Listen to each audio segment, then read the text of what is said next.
Hello everyone, welcome back to conceptual classes. जो हम लोगों का सीरीज चल रहा है एनटीपीसी आरआरबी एनटीपीसी और एसएससी सीजीएल का जो एग्ज़ाम होने वाला है उससे रिलेटेड जो पीवाईक्यू है उसका हम लोग डेली बेसिस पे डिस्कशन कर रहे हैं। आप देखेंगे कि इससे पहले हम लोग जो है पार्ट 1 देख चुके हैं। पार्ट 1 के साथ साथ हम लोग जो है टॉपिक वाइज डिस्कशन भी कर रहे हैं, क्योंकि देखिए होता क्या है कि पीवाईक्यू तो ठीक है, लेकिन अगर आपको थीम पता चल गया कि एक क्वेश्चन जो है वैरेन हेस्टिंग से आ रहा है या विलियम बेंटिक से आ रहा है, तो क्यों ना हम लोग विलियम बेंटिक से रिलेटेड जितने भी इंफॉर्मेशन है उसको डिटेल डिस्कस कर लें, क्योंकि क्वेश्चन तो कुछ भी बन सकता है।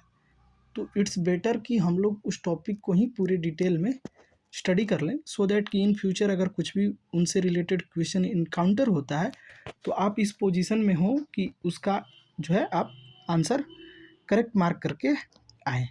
ठीक है, तो चलिए स्टार्ट करते हैं और देखते हैं आज के इस सेशन में क्या क्या क्वेश्चंस बने हैं, और उससे रिलेटेड हम लोग जो स्टैटिक इन्फॉर्मेशन है उसको भी डिस्कस करेंगे। ठीक है, तो चलिए स्टार्ट करते हैं। देखिए जो फर्स्ट क्वेश्चन है, which festival was being celebrated when Jallianwala Bagh massacre happen या ऑकर्ड। तो जब जालियांवाला बाग मैसेकर 1919 में जो हुआ था, तो आपको बताना है कि उस समय जो लोग जुटे थे वो क्यों जुटे थे, कौन सा फेस्टिवल जो है सेलिब्रेट किया जा रहा था।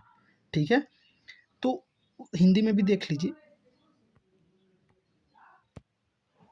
ठीक है, जालियांवाला बाग हत्याकांड के समय कौन सा त्यौहार मनाया जा रहा था।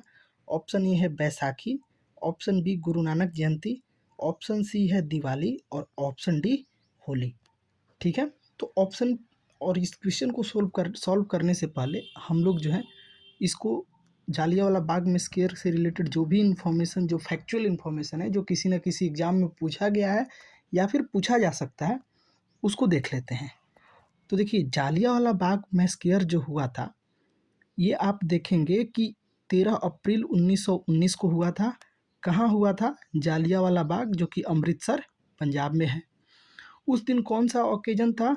तो बैसाखी फेस्टिवल, जो कि एक मेजर सिख फेस्टिवल है, जहाँ की लार्ज गैदरिंग क्या था, लार्ज गैदरिंग प्रेजेंट था।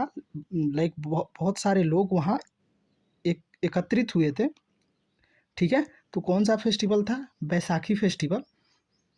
बैकग्राउंड की अगर बात कर लें तो रॉलेट एक्ट जो आया था 1919 में, वो जो रॉलेट एक्ट पास किया गया था ब्रिटिश के द्वारा, जिसमें कि इम्प्रिजनमेंट विदाउट ट्रायल, यानी कि आपको शक के आधार पर भी जेल हो सकती थी, बिना कोई ट्रायल के आपको इम्प्रिजनमेंट हो जाता था रॉलेट एक्ट 1919 के तहत। तो इसी एक्ट के खिलाफ जो है प्रोटेस्ट इरप्ट हुआ था अक्रॉस द इंडिया। ठीक है, और दो नेशनलिस्ट लीडर थे, doctor Satpal and doctor Saifuddin Kitchlew, उनको जो है अरेस्ट कर लिया गया था अमृतसर में। समझ गए? तो रॉलेट एक्ट आया 1919 में, जिसके तहत इम्प्रिजनमेंट विदाउट एनी ट्रायल, यानी कि बिना किसी ट्रायल के आपको जेल में डाला जा सकता था। ये एक्ट पास किया गया था ब्रिटिश के द्वारा 1919 में, जिसके विरोध में पूरे इंडिया में एक प्रोटेस्ट इरप्ट हो गया था। और उसी प्रोटेस्ट के वजह से दो nationalist leader doctor Satyapal and Saifuddin Kitchlew को अरेस्ट कर लिया जाता है अमृतसर में। ठीक है, तो इसके खिलाफ में एक पीसफुल प्रोटेस्ट जो है जालियांवाला बाग में किया जा रहा था अगेंस्ट देयर अरेस्ट।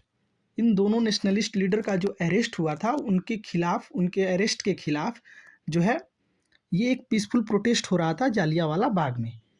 अब देखिए होता क्या है कि जनरल रेजिनाल्ड डायर, जो कि ब्रिटिश ऑफिसर्स था, जो ट्रूप्स को लीड कर रहा था जालियांवाला बाग में।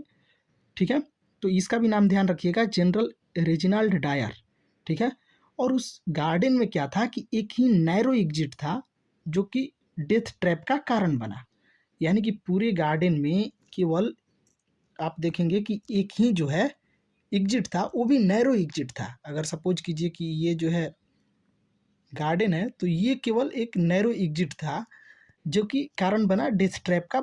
1000 से ज़्यादा लोग जो मर गए। और उसमें क्या हुआ कि ब्रिटिश ऑफिशियल जो फिगर बताता है उसके अकॉर्डिंग 379 लोग मरे, और इंडियन एस्टिमेट है कि 1000 से अधिक लोग मरे थे।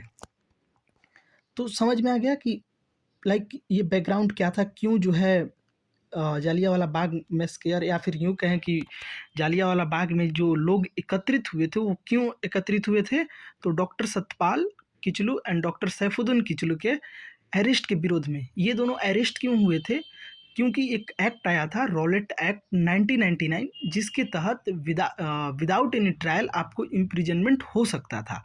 ठीक है, तो ये एक बैकग्राउंड हो गया। बाकी 13 अप्रैल 1919 को हुआ था, जालियांवाला बाग में हुआ था, और बैसाखी फेस्टिवल सेलिब्रेट किया जा रहा था।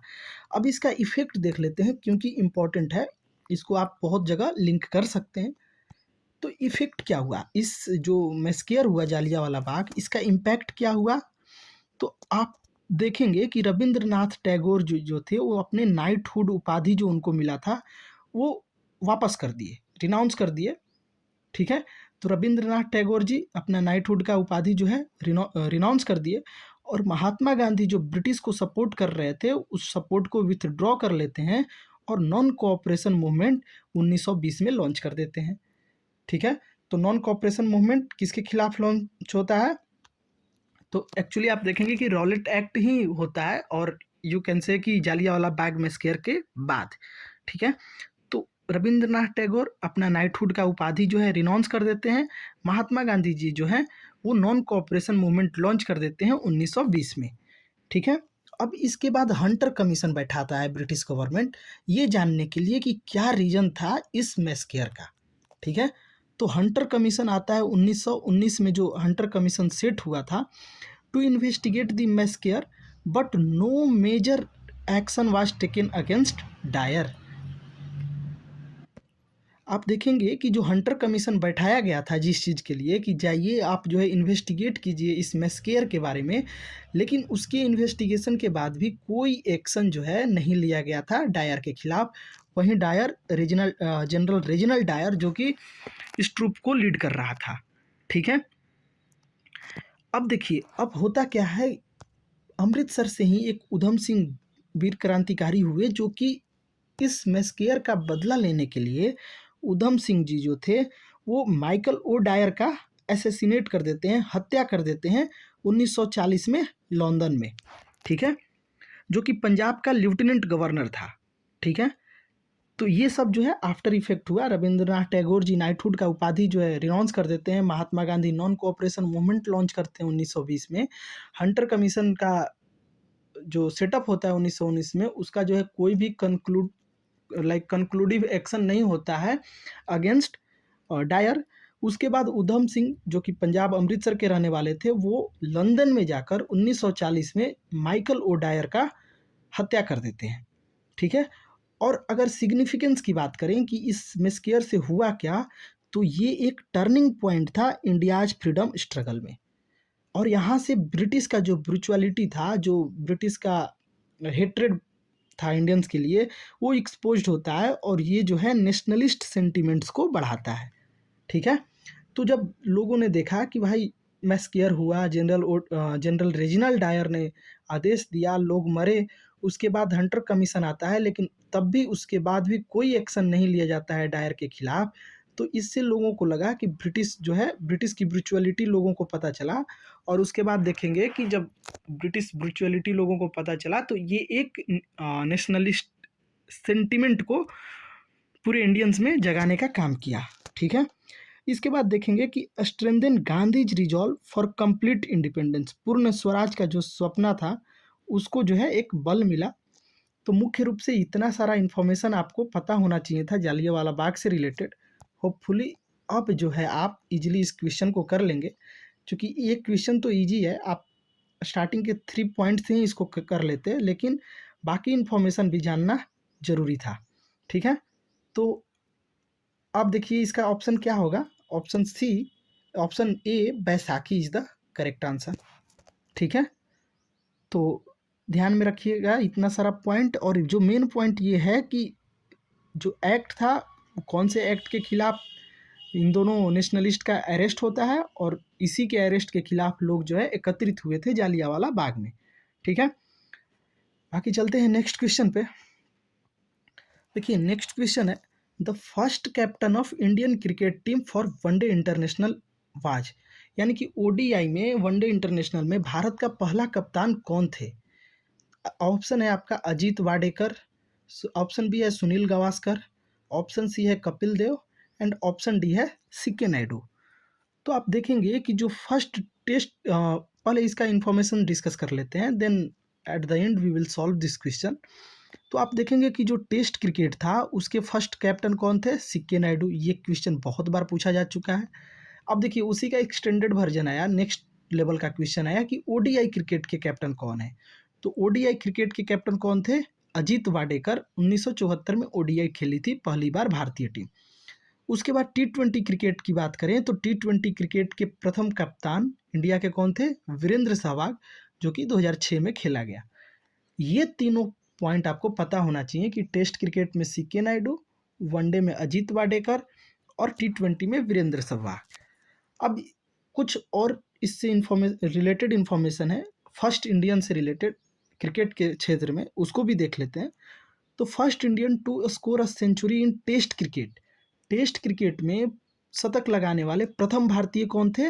लाला अमरनाथ, जो कि 1933 में सेंचुरी हिट किए थे। ठीक है। सेकंड क्वेश्चन है first Indian to score a century in ODI cricket, ODI cricket में तो कपिल देव जी 1983 में। ठीक है। उसके बाद first Indian to score a double century in ODI, double century Sachin Tendulkar. इसके बाद आप देखेंगे कि रोहित शर्मा भी हैं इसमें, इस कैटेगरी में वीरेंद्र सहवाग जी भी हैं, और एक रिसेंट में हिट किया गया है एक लाइक यंगर प्लेयर द्वारा, आपको उसका नाम कमेंट सेक्शन में बताना है। नेक्स्ट क्वेश्चन है, नेक्स्ट पॉइंट है first Indian to take 10 wickets in a test match, एक टेस्ट मैच में 10 विकेट एक ही इनिंग में। ठीक है। कौन लिए हैं? अनिल कुंबले, 1999 में पाकिस्तान के खिलाफ 10 विकेट इन्होंने लिया था। तो अनिल कुंबले जी का नाम ध्यान में रखिए। First Indian batsman to hit 6 sixes in an over, तो ये तो युवराज सिंह है, 2007 टी20 वर्ल्ड कप में इंग्लैंड के खिलाफ हिट किए थे। ठीक है। तो होपफुली आपको ये सारी चीज़ें याद हो गई होंगी, लेकिन ये जो कैप्टन वाला है इसको ज़रूर ध्यान में रखिए। अगर आप आरआरबी, एनटीपीसी या फिर सीजीएल की प्रिपरेशन कर रहे हैं तो यहाँ से क्वेश्चन श्योर शॉट बनेगा ही बनेगा। ठीक है। हो सकता है कि इस बार टी20 क्रिकेट से क्वेश्चन बन जाए कि टी20 क्रिकेट के पहले कैप्टन कौन थे। ठीक है। नेक्स्ट क्वेश्चन देखते हैं। देखिए नेक्स्ट क्वेश्चन है Indian constitution borrowed the concept of fundamental duties from which country. तो भारतीय संविधान में मौलिक कर्तव्य यानी कि जो फंडामेंटल ड्यूटीज है कि अवधारणा किस देश से ली गई है? ऑप्शन ए है UK, option B USA, option C USSR और ऑप्शन डी ऑस्ट्रेलिया। इसको भी करेंगे बाद में, पहले इससे रिलेटेड इन्फॉर्मेशन डिस्कस कर लेते हैं। तो आप देखेंगे कि कॉन्सेप्ट जो फंडामेंटल ड्यूटीज का आता है वो कहाँ से लिया जाता है? यूएसएसआर से, जो present day Russia along with 15 countries है। यानी कि यूएसएसआर जो है कोल्ड वार जब खत्म होता है 1990 में, उसके बाद ब्रोकआउट हो जाता है 15 कंट्री में। ठीक है। 15 कंट्रीज में ब्रोकआउट हो जाता है, जिसमें इंपॉर्टेंट वन है रसिया। ठीक है। तो फंडामेंटल ड्यूटीज कहाँ से लिया गया है? यूएसएसआर से। अगर फंडामेंटल ड्यूटीज की बात करें तो इसको जो है 42nd अमेंडमेंट एक्ट 1976 में जो हुआ था उसके थ्रू ऐड किया गया कॉन्स्टिट्यूशन में, इंस्पायर्ड बाय यूएसएसआर। ठीक है। अब आर्टिकल कौन सा है? तो आर्टिकल जो है 51A और पार्ट आप देखेंगे कि 4A है। ये ध्यान में रखिएगा कि article 51A and part 4A of the constitution. Initially क्या था? 10 ही फंडामेंटल ड्यूटीज थे। ठीक है। 1976 में जब 42nd अमेंडमेंट में ऐड किया गया, एक और फंडामेंटल ड्यूटीज ऐड किया गया 86th कॉन्स्टिट्यूशनल अमेंडमेंट एक्ट 2002 में, और जो है ये टोटल 11 हो गया। अब आपको बताना है कि जो 11th फंडामेंटल ड्यूटी ऐड किया गया था वो कौन सा ड्यूटीज था। ठीक है। कमेंट सेक्शन में बताइए। बाकी जब हम लोग फंडामेंटल ड्यूटीज और यू कैन से कि पॉलिटी के सीरीज को एक्सटेंड करेंगे, डिस्कस करेंगे, तो उस वहाँ पे हम लोग इसको देख लेंगे। ठीक है। तो अब आपको ऑप्शन क्लियर हो गया होगा कि इसका करेक्ट आंसर है यूएसएसआर। नेक्स्ट क्वेश्चन देखते हैं। नेक्स्ट क्वेश्चन है who was the first Indian to receive a Nobel prize? Nobel पुरस्कार प्राप्त करने वाले पहले भारतीय कौन थे? ऑप्शन है रविंद्रनाथ टैगोर जी, महात्मा गांधी जी, सीवी रमन जी और मदर टेरेसा जी। ठीक है, अब इनसे रिलेटेड जो फैक्ट है पहले उसको डिस्कस कर लेते हैं। तो आप देखेंगे कि जो नोबेल प्राइज होता है वो वर्ल्ड का मोस्ट प्रेस्टिजियस अवार्ड होता है, जो कि 6 फील्ड में दिया जाता है। 6 क्षेत्रों में उत्कृष्टता के लिए नोबेल पुरस्कार दिया जाता है, जैसे फिजिक्स के क्षेत्र में, केमिस्ट्री के क्षेत्र में, मेडिसिन या फिर साइकोलॉजी कह लीजिए, फिजियोलॉजी कह लीजिए। ठीक है, उसके बाद लिटरेचर के क्षेत्र में, पीस के क्षेत्र में और इकोनॉमिक साइंस के क्षेत्र में। देखिए पहले जो है 5 ही फील्ड था। 1969 में सेवरिजेस रिक्स बैंक के द्वारा इकोनॉमिक साइंस को भी ऐड किया गया। ठीक है, अब देखेंगे कि इस नोबेल प्राइज को इस्टेब्लिश कौन किया, तो आप देखेंगे कि अल्फ्रेड नोबेल नामक, एक सेकेंड, अल्फ्रेड नोबेल नामक एक स्वीडिश साइंटिस्ट थे, जो कि डायनामाइट का भी इन्वेंशन किए थे। 1895 में उन्होंने नोबेल प्राइज का इस्टेब्लिशमेंट करते हैं, और फर्स्ट अवार्ड जो है कब दिया जाता है? 1901 में। ठीक है, तो ये हो गया नोबेल प्राइज से रिलेटेड। कौन किए थे? अल्फ्रेड नोबेल, जो कि स्वीडिश साइंटिस्ट थे और उसके साथ साथ डायनामाइट के इन्वेंटर भी थे। ठीक है, फर्स्ट अवार्ड जो है नोबेल प्राइज 1901 में दिया जाता है। अब फर्स्ट इंडियन का देख लेते हैं कि फर्स्ट इंडियन नोबेल लॉरेट कौन थे। तो रविंद्रनाथ टैगोर जी थे, जिनको कि लिटरेचर के क्षेत्र में 1913 में दिया गया। ठीक है, अभी हम लोगों ने क्या देखा था कि रविंद्रनाथ टैगोर जी ने नाइटहुड की उपाधि क्यों रिनाउंस किए थे, ये आपको कमेंट सेक्शन में बताना है। तो रविंद्रनाथ टैगोर क्या थे? फर्स्ट नॉन यूरोपियन भी थे जिन्हें नोबेल प्राइज मिलता है लिटरेचर के क्षेत्र में for his work Gitanjali work के लिए। तो आपको क्या ध्यान में रखना है? देखिए क्वेश्चन तो ये बन चुका है कि first Indian Nobel to receive Nobel prize, इसका करेक्ट आंसर आपको पता चल गया होगा, रविंद्रनाथ टैगोर। अब नेक्स्ट क्वेश्चन ये बन सकता है कि इनको किस क्षेत्र में मिला, तो ये हो गया आपका लिटरेचर। या फिर ये बन सकता है कि इनके कौन से वर्क के लिए इनको जो है नोबेल प्राइज दिया गया, तो इनका वर्क का नाम क्या था? गीतांजलि। ठीक है, उसी तरह ये तो फर्स्ट इंडियन हो गए। अब क्वेश्चन बन सकता है कि फर्स्ट वुमेन कौन थी जिन्हें जिन्हें क्या है कि नोबेल प्राइज दिया गया, फर्स्ट इंडियन वुमेन। तो वो कौन थी? मदर टेरेसा, जो कि 1979 में पीस के क्षेत्र में। इसके बाद आप देखेंगे कि मदर टेरेसा के बाद कैलाश सत्यार्थी को भी दिया गया था पीस के क्षेत्र में ही नोबेल प्राइज। ठीक है, तो ये क्लियर हो गया कि मदर टेरेसा जो थी वो क्या थी? First Indian women to win a Nobel prize. ठीक है, अब देखिए महात्मा गांधी को मिला कि नहीं, ये भी क्वेश्चन बन सकता है, क्योंकि भारत के अगर फ्रीडम स्ट्रगल को देखें या फिर पास्ट को देखें, हिस्ट्री को देखें, तो महात्मा गांधी एक बहुत बड़ा नाम है जिससे क्वेश्चन बनता है और जिससे रिलेटेड आपको इन्फॉर्मेशन पता होनी चाहिए। तो क्वेश्चन बन सकता है कि महात्मा गांधी जी को नोबेल प्राइज मिला या नहीं मिला, या कब मिला। ठीक है, या फिर कोई ऑप्शन दिख सकता है आपको जिसके थ्रू आप क्रॉस करके आंसर क्वेश्चन को सही कर सकते हैं। ठीक है, तो महात्मा गांधी जी को 5 बार नॉमिनेट किया गया, 37 में, 38 में, 39 में और 47 में और 48 में, लेकिन उनको कभी नोबेल प्राइज नहीं मिला। और इस बात का दुख नॉर्वेजियन नोबेल कमेटी को भी था, और वो इसको बिगेस्ट रिग्रेट बोलते हैं। ठीक है, उन्हें भी आज भी दुख है कि उन्होंने महात्मा गांधी को नोबेल प्राइज क्यों नहीं दिया, जबकि ये जो है 5 बार नॉमिनेट हुए थे। ठीक है, अब देखिए only organisation from India to win a Nobel prize. देखिए फर्स्ट इंडियन देख लिए, फर्स्ट वुमेन देख लिए, और ऑर्गेनाइजेशन जो कि नोबेल प्राइज विन किया है वो है आईपीसीसी, यानी कि inter governmental panel on climate change 2007, जिसमें आप देखेंगे कि डॉक्टर आर के पचौरी जो कि हेड थे आईपीसीसी के एट दैट टाइम, उन्हें जो है ज्वाइंटली दिया गया एआई गोरे के साथ, क्या नोबेल प्राइज ज्वाइंटली दिया गया एआई गोरे के साथ। ठीक है, तो ठीक है, देख लिए लाइक जो भी रिलेवेंट इन्फॉर्मेशन था। हालांकि अभी बहुत सारा इन्फॉर्मेशन है, क्वेश्चन कुछ भी बन सकता है कि किसी इंडियन लाइक बहुत सारे इंडियंस को मिला है ना, तो उस केस में हम लोग इसको अलग से देख लेंगे जब अनाउंसमेंट होता है नोबेल प्राइज विनर का, वहाँ देख लेंगे। बाकी स्टैटिक की बात करें तो स्टैटिक के लिए इतना इन्फॉर्मेशन सफिशियंट है।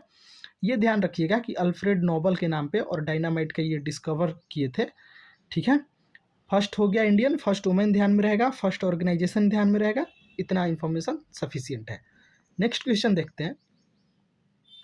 देखिए नेक्स्ट क्वेश्चन है, what does geotropism refers to. Geotropism किसे संदर्भित करता है, ठीक है। तो ऑप्शन है growth of plant in response to gravity, growth of plant in response to sunlight, ठीक है, growth of plant in response to nutrients and growth of plant in response to water.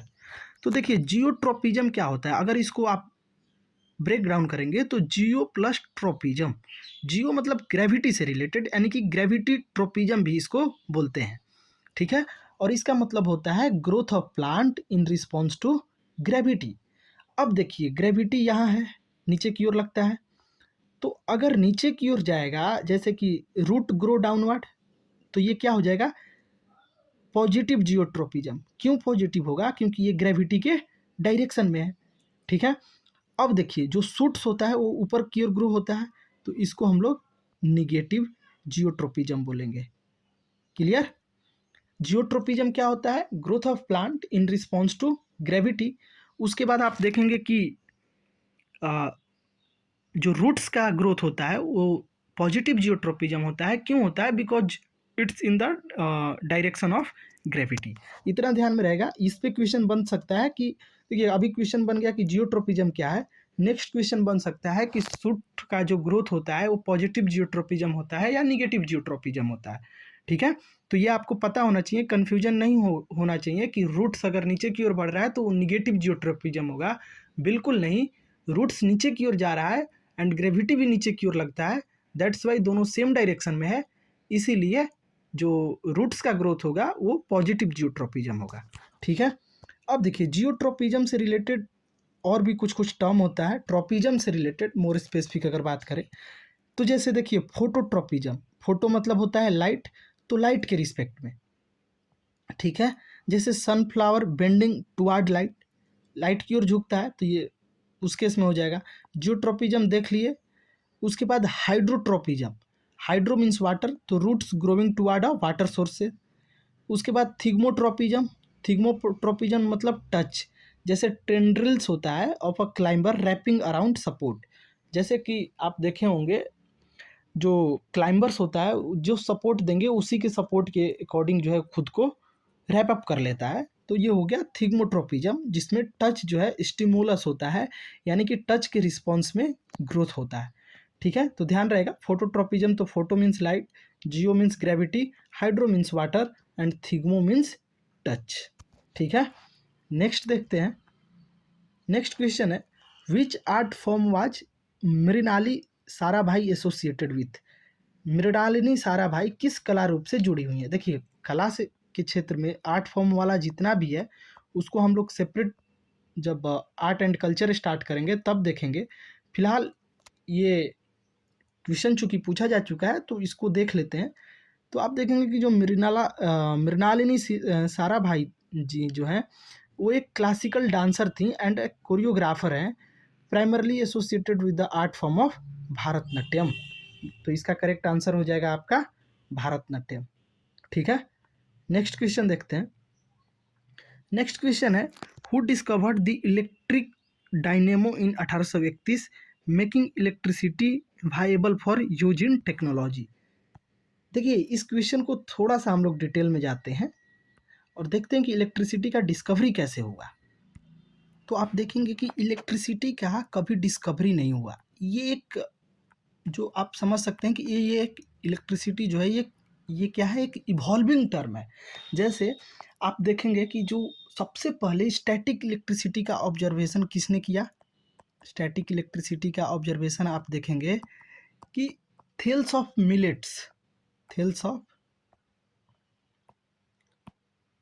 Miletus, ठीक है। इन्होंने क्या observe किया कि अंबर को जब फर के साथ ये रब कर रहे थे तो स्टैटिक इलेक्ट्रिसिटी इन्होंने जो है ऑब्जर्व किया। अब इलेक्ट्रिसिटी टर्म जो है कौन क्वाइंट किया, तो विलियम गिलबर्ट हुए। विलियम गिलबर्ट नोट डाउन कर सकते हैं अगर आपको यूजफुल लग रहा हो तो। विलियम गिलबर्ट जो है उन्होंने इलेक्ट्रिसिटी टर्म को क्वाइन किया। और इसके बाद आप देखेंगे कि नॉट ओनली इलेक्ट्रिसिटी, जब बल्कि मैग्नेटिज्म को भी इन्होंने स्टडी किया। ठीक है, तो विलियम गिलबर्ट के थ्रू इलेक्ट्रिसिटी टर्म दिया गया। उसके बाद अब ऑप्शन के पे आते हैं, क्योंकि ये दो पॉइंट ऐसा है जो बहुत कम लोगों को पता है, तो आप ध्यान में रख सकते हैं कि थेल्स ऑफ मिलेटस जो थे वो ऑब्जर्व किए थे रबिंग अंबर विथ फर्क के थ्रू स्टैटिक इलेक्ट्रिसिटी को। ठीक है, उसके बाद विलियम गिलबर्ट जो है वो इलेक्ट्रिसिटी टर्म को क्वाइन करते हैं और मैग्नेटिज्म को भी स्टडी करते हैं। ठीक है, अब देखिए, अब आता है, आप देखेंगे कि जो हमारा ऑप्शन नंबर 1 है बेंजामिन फ्रैंकलिन। बेंजामिन फ्रैंकलिन, तो बेंजामिन फ्रैंकलिन जो है 1752 में काइट एक्सपेरिमेंट करते हैं। ध्यान में भी होगा जब हम लोग 10th-12th की बुक्स पढ़ते थे तो काइट एक्सपेरिमेंट के बारे में बताया जाता था। काइट एक्सपेरिमेंट कब करते हैं? काइट एक्सपेरिमेंट करते हैं 1752 में, और ये प्रूफ करते हैं कि जो लाइटनिंग है वो भी एक फॉर्म ऑफ इलेक्ट्रिसिटी है। लाइटनिंग मतलब जो बादल का गर्जन है वो क्या है? Lightning is a form of electricity. ठीक है, तो इनसे रिलेटेड इतना ही है। बेंजामिन फ्रैंकलिन 1752 में काइट एक्सपेरिमेंट करते हैं और बताते हैं कि जो लाइटनिंग है वो क्या है? एक फॉर्म ऑफ इलेक्ट्रिसिटी है। उसके बाद अल्सेंड्रो वोल्टा आते हैं। अल्सेंड्रो वोल्टा की बात करें तो ये 1800 के आसपास फर्स्ट इलेक्ट्रिक बैटरी का इन्वेंशन करते हैं। फर्स्ट इलेक्ट्रिक बैटरी का इन्वेंशन करते हैं। ठीक है, और ये बताते हैं कि इलेक्ट्रिसिटी जो है वो एक सर्किट में फ्लो करता है। ठीक है, इलेक्ट्रिसिटी फ्लो करने के लिए सर्किट क्लोज होना जरूरी है। तो एलेजेंड्रो वोल्टा जो है 1800 में आते हैं और फर्स्ट इलेक्ट्रिक बैटरी बनाते हैं, और ये बताते हैं कि इलेक्ट्रिसिटी जो है वो सर्किट में फ्लो करता है। उसके बाद आते हैं माइकल फैराडे। माइकल फैराडे जो है वो डिस्कवर करते हैं इलेक्ट्रोमैग्नेटिक इंडक्शन को, और जिससे कि इलेक्ट्रिक जनरेटर्स वगैरह जिस प्रिंसिपल पे काम करता है। ठीक है, तो इलेक्ट्रिक मैग्नेटिक इंडक्शन को कौन डिस्कवर करते हैं? Michael Faraday. और आप देखेंगे कि इलेक्ट्रिक जनरेटर जो है इसी प्रिंसिपल पे काम करता है। अब देखिए, आपका क्वेश्चन क्या था कि इलेक्ट्रिक डायनेमो को 1831 में कौन डिस्कवर करता है? Making electricity viable for use in technology. तो आप देखेंगे कि इलेक्ट्रिक डायनेमो को भी माइकल फैराडे 1831 में डिस्कवर करते हैं। और ये जो इलेक्ट्रिक डायनेमो जो था वो भी किस प्रिंसिपल पे था? इलेक्ट्रोमैग्नेटिक इंडक्शन के प्रिंसिपल पे था, जिसके बाद जो है इलेक्ट्रिक जनरेटर का डेवलपमेंट होता है। ठीक है, तो इलेक्ट्रिक डायनेमो 1831 में कौन डिस्कवर किया? Michael Faraday, option number C. ठीक है, अब देखिए, एक बार हम लोग इसको देख लेते हैं कि थॉमस एडिसन साहब ने क्या किया। ठीक है, तो थॉमस एडिसन जो थे, आप देखेंगे कि लेट 1800 के आसपास इलेक्ट्रिक पावर जनरेशन और डिस्ट्रीब्यूशन को से रिलेटेड, देखिए अगर हम लोग देखें तो एडिसन बल्ब के लिए भी फेमस थे, बल्ब का डिस्कवरी के लिए। तो ये सारी चीज़ें हो गई इलेक्ट्रिसिटी से रिलेटेड। क्वेश्चन बन सकता है कि इलेक्ट्रिसिटी टर्म को क्वाइंट किसने किया? तो ये आपको पता होना चाहिए कि बेंजामिन फ्रैंकलिन जी जो थे वो जो है, सॉरी, ये क्या हम लोग डिस्कस कर रहे थे? एक सेकेंड, स्टार्टिंग से डिस्कस कर लेते हैं इलेक्ट्रिसिटी से रिलेटेड। तो सबसे पहले जो थेल्स ऑफ मिलेटस थे वो स्टैटिक इलेक्ट्रिसिटी के बारे में पता करते हैं। उसके बाद थेल्स ऑफ मिलेटस के बाद विलियम गिलबर्ट आते हैं। विलियम गिलबर्ट जो कि इलेक्ट्रिसिटी टर्म को क्वाइंड करते हैं और मैग्नेटिज्म को स्टडी करते हैं। ठीक है, क्वाइंड। उसके बाद आप देखेंगे कि बेंजामिन फ्रैंकलिन क्या करते हैं? तो बेंजामिन फ्रैंकलिन 1752 में काइट एक्सपेरिमेंट करते हैं। काइट एक्सपेरिमेंट, और बताते हैं कि जो लाइटनिंग है वो भी क्या है? एक इलेक्ट्रिसिटी का फॉर्म है। उसके बाद अल्जेंड्रो बोल्टो की बात करें तो ये क्या करते हैं? अल्जेंड्रो बोल्टा जो थे ये क्या है कि फर्स्ट इलेक्ट्रिक बैटरी का निर्माण करते हैं, ठीक है। और ये बताते हैं कि जो इलेक्ट्रिसिटी होता है ना वो सर्किट में फ्लो करेगा, ठीक है। माइकल फैराडे देख लिए, इलेक्ट्रोमैग्नेटिक इंडक्शन या फिर इलेक्ट्रिक डायनेमो कहिए, जिस पे कि इलेक्ट्रिक जनरेटर वर्क करता है। थॉमस एडिसन बल्ब बल्ब बोल सकते हैं या फिर इलेक्ट्रिक पावर जनरेशन बोल सकते हैं, ठीक है। क्लियर हो गया होगा। नेक्स्ट क्वेश्चन देखते हैं। तो चलिए, आज का सेशन हम लोगों का काफ़ी इन्फॉर्मेटिव था, आपको भी लगा होगा, ठीक है। अगर आप लोगों को थोड़ा भी लाइक यूजफुल कंटेंट लग रहा है तो आप हमारे चैनल को सब्सक्राइब जरूर कर दें। साथ ही आप जो है बेल आइकन भी दबा सकते हैं, सो दैट कि हम लोगों का जो रिसेंट अपडेट हो आप तक पहुंच सके, ठीक है। तो चलिए मिलते हैं नेक्स्ट वीडियो में एक नए PYQ के साथ। तब तक के लिए धन्यवाद।